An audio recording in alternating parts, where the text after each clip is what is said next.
Hey Joyce, lots of details to get to. Kent police in the last 30 minutes say a law enforcement helicopter was in the air, was following this white Escalade that they knew was stolen, say that officers were unable to pull that vehicle over due to the station's pursuit policies.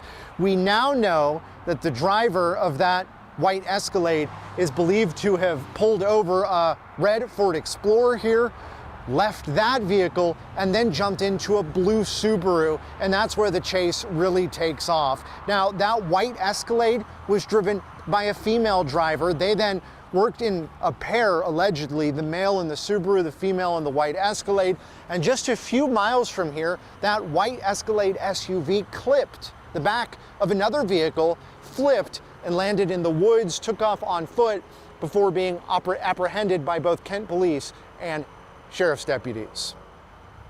I mean, I can't really describe it. You just feel the impact. It was really loud. Just get pushed forward really, really fast, and then it was over before you know it. I was on the way to pick up my kids, so just thankful that happened before rather than after.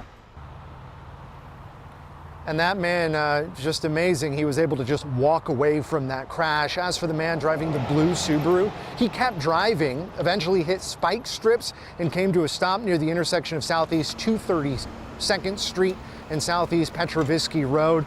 It appears that a gray Hyundai, a vehicle that was not involved in the chase, was also hit in an intersection. So both the male and female, the alleged carjackers, are in custody. By our count, 6 vehicles were impacted in this pursuit.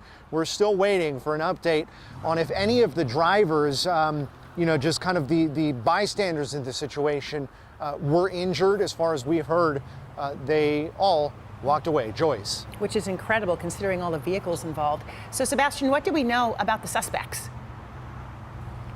Well, the male and female are both facing several felony charges. Both were briefly checked out by medical staff at the hospital. They have been released and are well enough to go to jail and are awaiting additional charges, that formal indictment of charges. Joyce? Sebastian Robertson reporting live tonight.